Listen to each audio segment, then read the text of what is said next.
இந்த வாரம் வர 19th 4 பவர் பேக் வெபினார்ஸ் உங்களுக்காக காத்திருக்கு. காலையில 10 மணிக்கு mutual funds versus portfolio management service understanding the difference. அதே 10 மணிக்கு beginners webinar mutual fund is a tool for investment. தொடர்ந்து 11 மணிக்கு decoding healthcare stocks within Nifty 50. அதே 11 மணிக்கு Why Insurance YM2W. டிஸ்கிரிப்ஷன்ல இருக்க லிங்கை கிளிக் பண்ணுங்க. மறக்காம வெபினார்ஸ்ல ஜாயின் பண்ணிக்கோங்க.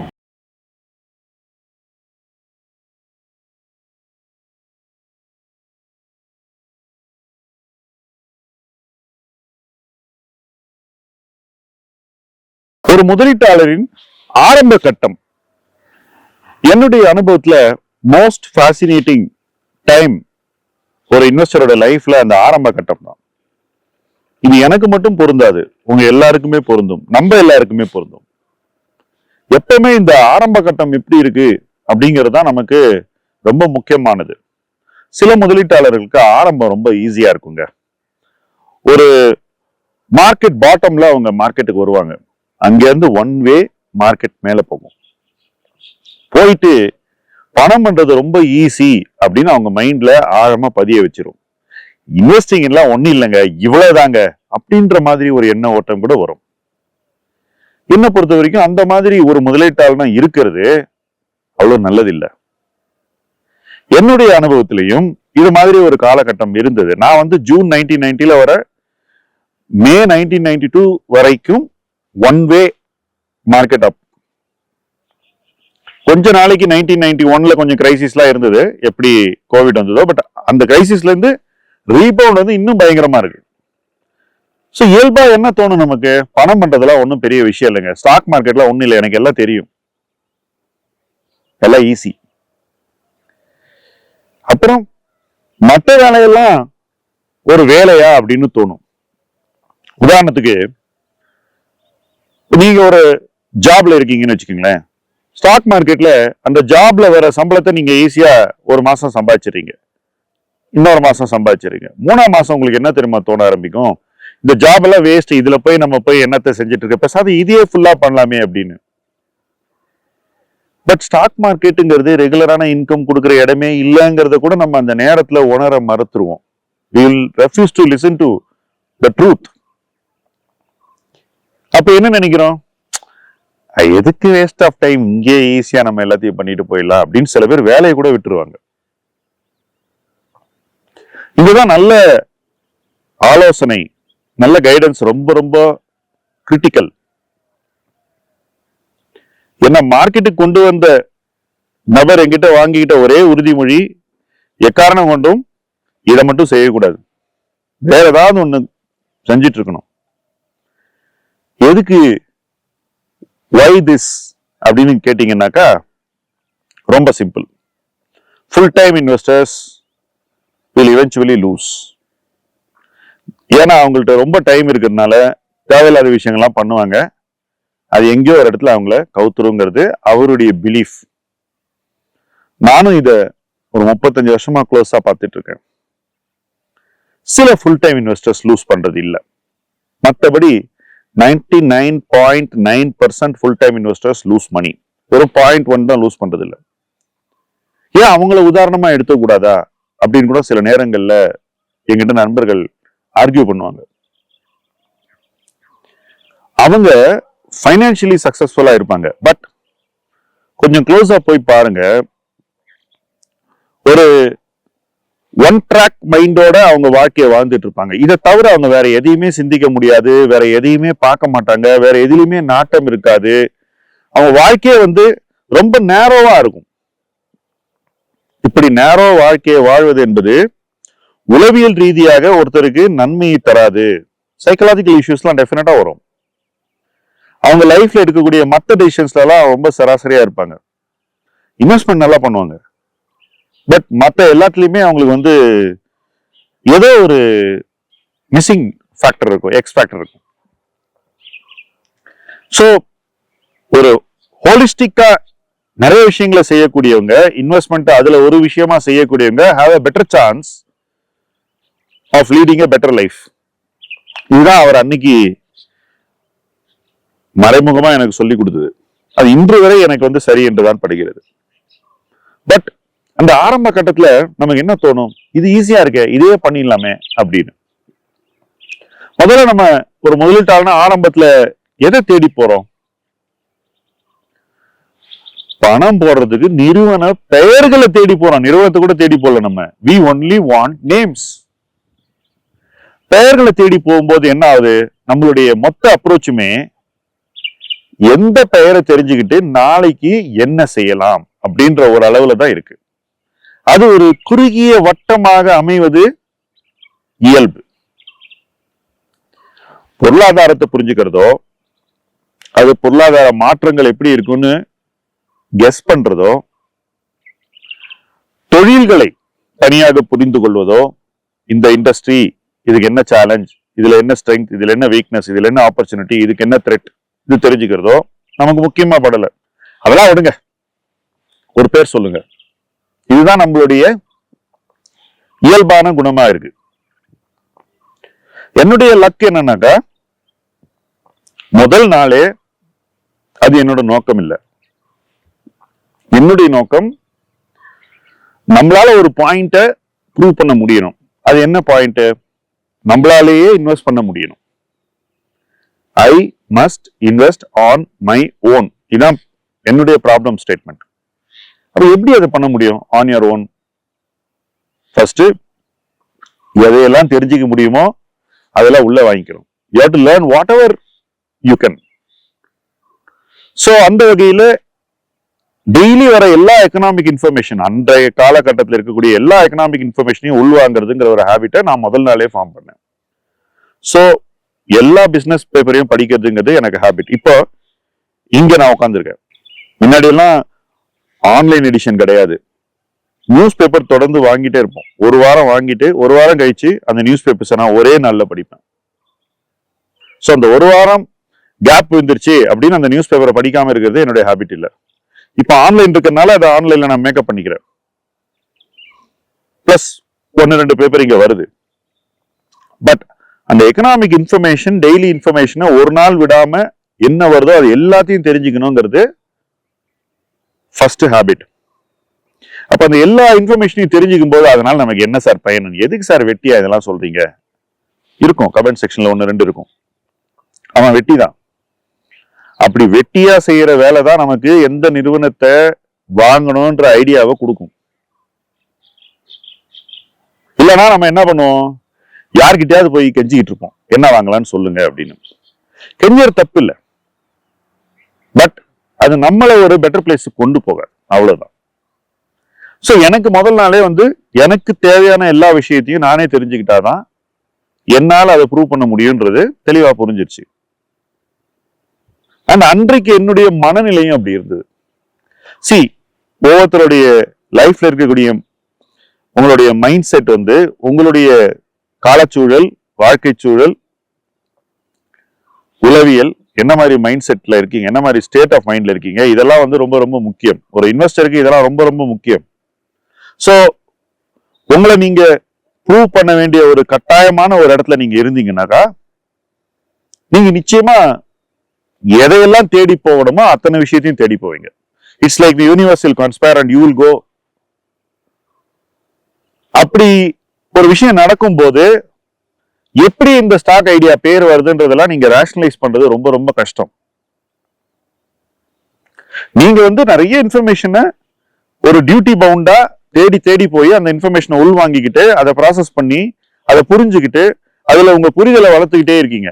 யாரெல்லாம் உங்க புரிதலை வைடன் பண்ணுவாங்களோ, பெருக்குவாங்களோ, அதை பெருசாக்குவாங்களோ அவங்களையெல்லாம் தேடி போவீங்க நீங்க.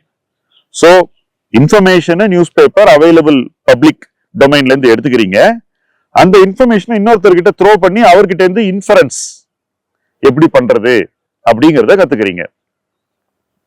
சோ அந்த இன்ஃபர்மேஷன் மிகையாக, ஓவர்லோடாக உங்களுக்கு அன்னைக்கு இருக்கும். ஏன்னா அதுக்கு முன்னாடி நான் ஒரு ஃபைனான்சியல் இன்ஃபர்மேஷன்னா என்னன்னே தெரியாத இருந்தாலு திடீர்னு ஒரு நாள் 2 பேப்பர் படிக்க ஆரம்பிச்சோம்னாக்கா ஒரு மாசம் கழிச்சு நமக்கு நிறைய விஷயம் நம்ம உள்ள வாங்கிட்ட மாதிரி ஒரு ஃபீலிங் இருக்கும். ஆனா அதை வச்சுட்டு என்ன பண்றதுன்னு நமக்கு தெரியாது. ஸ்லோவா இதை வச்சுட்டு என்ன பண்ணலாம் அப்படின்னு நம்ம யோசிக்க ஆரம்பிக்கிறோம். அப்போ ஒரு சில இன்ஃபரன்சஸ் ஃபார்ம் பண்றோம். உதாரணத்துக்கு அன்னைக்கு இருந்த சில்லியஸ்ட் இன்ஃபரன்சஸ் சிலதெல்லாம் சொல்றேன். மார்க்கெட்ல ஒரு கம்பெனி போனஸ் ஷேர் அனௌன்ஸ் பண்ணுது. போனஸ் ஷேர் அனௌன்ஸ் பண்றதுக்கு முன்னாடி ஷேரோட விலை 300 ரூபாய் இருக்கு. மார்க்கெட் 1:1 போனஸ் அனௌன்ஸ் பண்ணுது. அனௌன்ஸ்மெண்ட் வந்த உடனே என்ன ஆகுது, இந்த ஷேர் 300 ரூபாயில இருந்து 600 ரூபாய் போகுது. இன்னைக்கு என்ன ஆகும், 300 ரூபாய்க்கு போனஸ் அனௌன்ஸ் பண்ணாக்கா எக்ஸ் போனஸ் ஆன உடனே 150 ரூபாய் ஆயிரும். அன்னைக்கு என்ன ஆச்சுன்னாக்கா அனௌன்ஸ்மெண்ட் வந்த அன்னைக்கு நேரம் 600 ரூபாய் போயிடும். எக்ஸ் போனஸ் ஆன உடனே மறுபடியும் 300 வந்துட்டு சில நேரம் அது 400 கூட போகும். இதுதான் மார்க்கெட் அன்னைக்கு பண்ண இன்ஃபரன்ஸ். இது தப்பாச்சே அப்படின்னு நமக்கு தோணும். ஏன்னா போனஸ் ஷேர் கொடுக்கறதுல புதுசா ஒன்னும் கிரியேட் ஆலையே, ஒரே ஸ்டாக்க ரெண்டா பிரிச்சு கொடுக்குறாங்க, அல்லது அதுக்கு இன்னொரு உபரி ஃப்ரீ ஸ்டாக் கொடுக்குறாங்க. இன்னைக்கு ஸ்டாக் ஸ்பிளிட், அன்னைக்கு போனஸ். அப்ப no fresh value is created in the company. போனஸ்ங்கிறது என்ன, அன்னைக்கு ஒரு கம்பெனி சொல்லுது, இன்னைக்கு நான் 100 ரூபாய் ஈக்விட்டியை சர்வீஸ் பண்றேன், இதுக்கு 100 ரூபாய்க்கு டிவிடெண்ட் கொடுக்குறேன். இப்ப நான் இந்த 100 ரூபாய் 200 ரூபாய் ஆக்க போறேன். உங்களுக்கு இருக்கக்கூடிய ரிசர்வ்ஸ்ல இருந்து இன்னொரு 100 ஷேர் ஃப்ரீயா கொடுக்க போறேன். 1:1 போனஸ். இதுக்கப்புறம் என்ன நடக்க போகுதுன்னா, இந்த 200 ரூபாய்க்கு என்னால டிவிடெண்ட் கொடுக்க முடியும், என்னால இபிஎஸ் வளர்த்தி காட்ட முடியும்னு கம்பெனி நமக்கு போனஸ் மூலமா நியாயமா இண்டிகேட் பண்ணணும். அதுதான் அந்த இண்டிகேஷனுடைய உண்மையான நோக்கமாக இருக்கணும். பட் எல்லா கம்பெனியும் அப்படி பண்ணல. அதுல சரியா பண்ண கம்பெனின்னு பாத்தீங்கன்னா எம்என்சி. எப்பெல்லாம் அவங்க போனஸ் கொடுத்தாங்களோ அதுக்கப்புறம் ஒரு 3-4 வருஷத்துல அதை நியாயப்படுத்தக்கூடிய வகையில அவங்களுடைய சேல்ஸும் வளரும், இபிஎஸும் வளரும், அதே போல டிவிடெண்டும் வளரும். சோ மார்க்கெட் என்ன நினைக்குது, இது மாதிரி நம்பகத்தன்மை உள்ள கம்பெனிஸ் அனௌன்ஸ் பண்ற அன்னைக்கே நமக்கு ரிசல்ட் கிடைச்ச மாதிரி நம்ம நினைச்சுக்கிட்டு அன்னைக்கே விலையை டபுள் பண்ணிடலாம் அப்படின்னு மார்க்கெட் நினைக்குது. இந்த இன்ஃபரன்ஸ் என்ன பொறுத்த வரைக்கும் அன்னைக்கு தப்பு என்று எனக்கு தோன்றியது. நண்பர்கள்ட்ட போய் கேட்கிறேன், ஏன்னா இது ஸ்டூபிடிட்டி, அனௌன்ஸ் பண்ண அன்னைக்கே நீங்க 100% மேல எடுத்துட்டு போறீங்க, லாஜிக்கே இல்ல, லாட்டரி டிக்கெட் மாதிரி இருக்கு. இப்படி எல்லாம் நம்ம டிபேட் பண்றோம். இந்த டிபேட்ஸ் நமக்கு இன்ஃபரன்ஸை எப்படி உருவாக்குறது அப்படின்னு சொல்லி கொடுக்குது. சோ இந்த போனஸ் இஷ்யூங்கிறது ஒரு ஆரம்ப கட்டம். சரி, அடுத்தது இன்னொரு இன்ஃபர்மேஷன் பேப்பர்ல பாக்குறோம். பேப்பர் என்ன சொல்லுது, நியூஸ் பேப்பர் சொல்லுது ஒரு கம்பெனி ரைட்ஸ் இஷ்யூ பண்ண போறாங்க, பெரிய எக்ஸ்பான்ஷன் போக போறாங்க. ரைட்ஸ் இஷ்யூ ஒரு கம்பெனி பண்ண போறாங்க, பெரிய எக்ஸ்பான்ஷன் பண்ண போறாங்கன்னா என்ன அர்த்தம்னா, ஷேர் ஹோல்டர்ஸ் கிட்ட பணம் திரட்ட போறாங்க. அதுக்கப்புறம் அந்த எக்ஸ்பான்ஷனுக்கு பேங்க் கிட்ட போய், இன்ஸ்டிடியூஷன் கிட்ட போய் கடன் வாங்க போறாங்க. அதுக்கப்புறம் ரிஸ்க் எடுத்து ஒரு பெரிய ப்ராஜெக்ட் பண்ண போறாங்க. அதுக்கப்புறம் அந்த ப்ராஜெக்டை சக்சீட் பண்ணி ஆகணும்.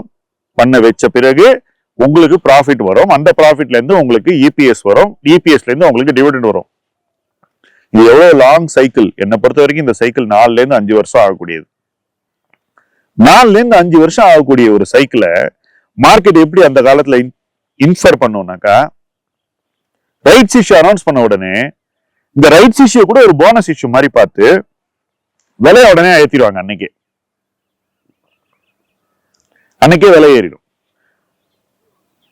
அப்ப ரைட்ஸ் இஷ்யூ ஈஸியா நடந்துரும். இது இன்ஃபரன்ஸ் சரியா தப்பா? என்ன பொறுத்த வரைக்கும் அந்த இன்ஃபரன்ஸ் அன்னைக்கு ரிலையன்ஸ் மாதிரி குரூப்ஸ் வளர்றதுக்கு யூஸ்ஃபுல்லா இருந்தது. பட் நான் அதை நம்பல. ரைட்ஸ் இஷ்யூ வந்தா ரிஸ்க். அது உங்களுக்கு ஒரு it is not a reward. Market அதை அன்னைக்கு ரிவார்டா பார்த்தது. சோ இந்த இன்ஃபர்மேஷன் எல்லாம் நம்ம பார்க்கிறோம், எல்லாத்தையும் நம்ம உள்வாங்கணும்.